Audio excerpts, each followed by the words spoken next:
So we're back at Web Direction South 2010, and I'm here with Craig Mott, who's a writer and publisher who just actually gave us a fascinating presentation about how digital affects books and publishing. Now, Craig, can you tell me, it seems that digital opens a lot more opportunities for us to collaborate or influence the publishing and writing process when you actually translate it to the online space. Can you tell us a bit more about that? Sure, yeah. I mean, traditionally, publishing was about producing these immutable artifacts where out of the system comes this printed piece that you can't touch. I mean, you can touch personally, but you can't change the origin of it. You can't change the original source of that that text. And so any engagement you have with it is on this sort of personal basis, and that you can't really share that engagement with other people easily. So you have this very strong, immutable artifact that comes out of that system.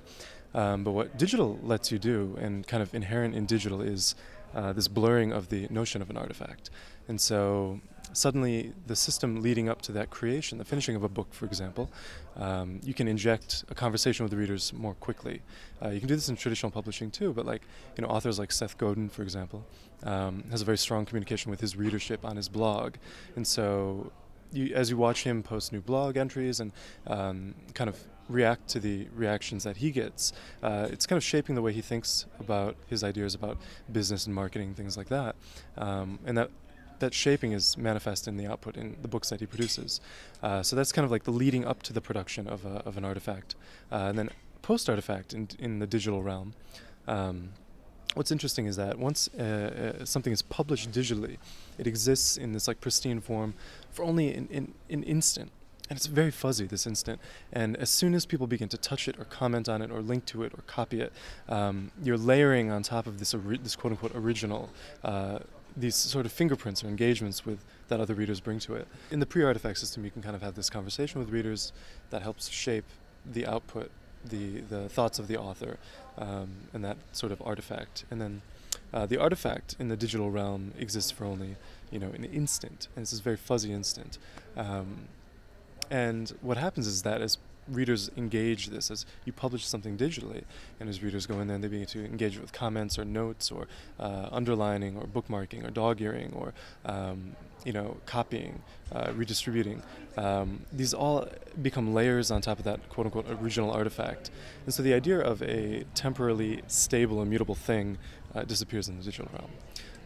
So what happens is that over time that artifact is shifting. So it's no longer just this thing that's produced and it's unaffected by outside forces. It's constantly affected, and that's what makes it really interesting. Is because now when you engage the artifact, you're engaging it on this sort of networked community level, and people have yet to kind of build systems. I really think that the future of publishing, modifying publishing, are going to happen in these sort of pre and post artifact systems, and so it's really exciting to be here at a web conference, because I think a lot of these systems and these tools are going to come out of the web, out of HTML, out of CSS, out of JavaScript. Folks at this conference are going to be the people who can build these tools to change the way readers engage with books and how publishing happens. So I guess one of the best examples, I think, of an artifact that can actually be then changed and evolved through time would be Wikipedia. What are your thoughts on that? Do you see that as kind of like an ultimate in that space? Yeah, no, I mean it's a really easy to swallow example. It's something we're all familiar with. Wikipedia, the entry that you're looking at is sort of the result of hundreds of iterations. And that in 5 minutes it'll be different, and people are constantly touching it, and there is no sort of finished entry. I mean, maybe some entries become stagnant after a while, but they can always be modified, they can always be edited, they can always be changed. It's not set in stone. Anyone can go in there and touch it.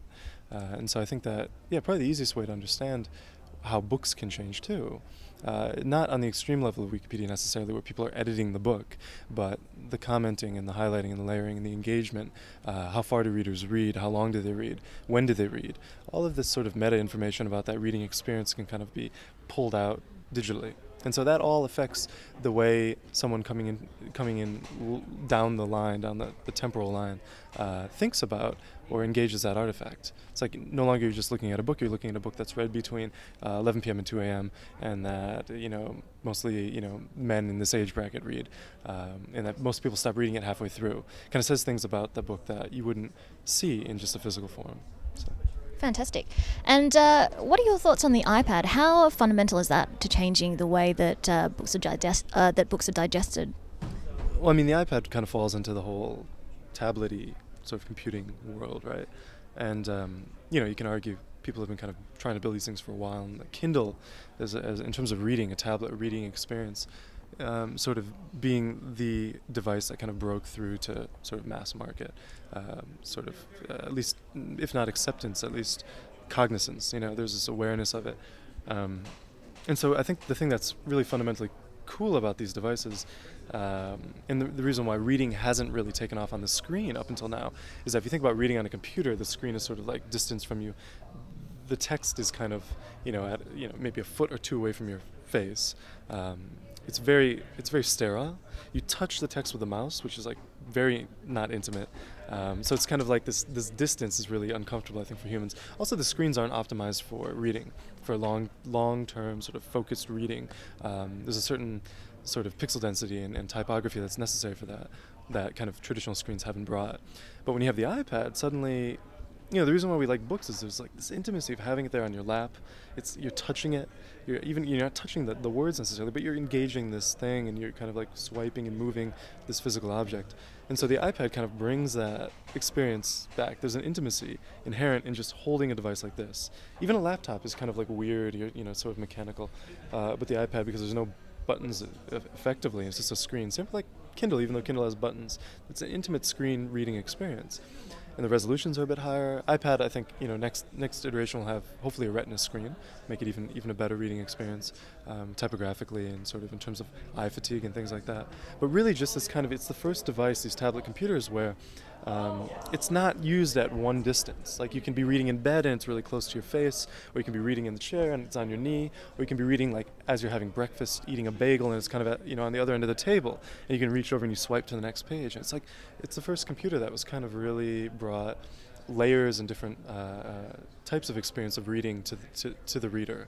And in a way, that sort of being able to change the font size and distance makes it kind of inherently a lot more exciting from a reading perspective, just fundamentally. And what about from an interaction perspective, or even, the ability to actually experience more than you would with a physical book? So, hyperlinking through books, or, building in some kind of interaction and being able to enjoy a bit of a richer experience within that. Sure. I mean, it can go both ways, right? I mean, reading is kind of a deep activity, you know what I mean? I mean, deep in the sense of when you engage long-form reading, you go for a long time. It's not like Twitter, you can just go in for a second and back off, or email, you check and you leave. It's like when you're engaging long-form text, you're trying to get in there and spend a lot of time with it. So in some sense, like all of this interactivity just below the surface is it can be a nuisance. I think the Kindle in a way is kind of nice because it focuses just on reading. And in a way, all of its technological limitations of the screen kind of refresh being slow and the device kind of being a little bit clunky kind of adds to the deepness of the reading experience. It kind of works towards it. And, Bezos will talk about this. People have told, you should make it more like the iPad. Why don't you make it more like the iPad? And he goes, no, this is for reading. And in a way, like a lot of this tech that's inherent in the Kindle is enhances the reading experience by detracting from the interactivity experience. I think media going forward, books going forward that are aware of and conscious of the interactivity element in reading that the iPad brings to it, they can be sculpted in a way that engages it genuinely. Whereas if you try to take Hemingway and graft videos on top of Hemingway, that doesn't really make sense. It doesn't really add to that Hemingway experience in a genuine way. So I think it's both a blessing and a curse. Fantastic. I think it's been a really interesting discussion, and I really thank you for that, Craig. Have you been enjoying Web Directions so far? What are the speakers that you think have been really inspiring you so far? Yeah, no, it's been fantastic. Obviously, Scott Thomas, being able to hear how the Obama campaign was sort of crafted, especially for someone that grew up with the Bush presidency, kind of as you become politically aware, you're in the middle of this, and to see that kind of change enacted, and see how Scott was sort of like, one of the, the Wizard of Oz sort of like, guys pulling the levers behind the scenes, that really actually made that, manifest in his presidency, is quite inspiring. And then, also James Bridle, and the way he kind of deconstructs using books as sort of this, just this tool really for deconstructing the way we think about, obviously time, but also artifacts, and also souvenirs, and just, books as sort of, he's using books as this kind of, this really interesting tool to think about how this split between digital and analog is happening, and, how we experience things. I mean, he's getting down at a very granular level, philosophical level of just experience in general, and that's really cool.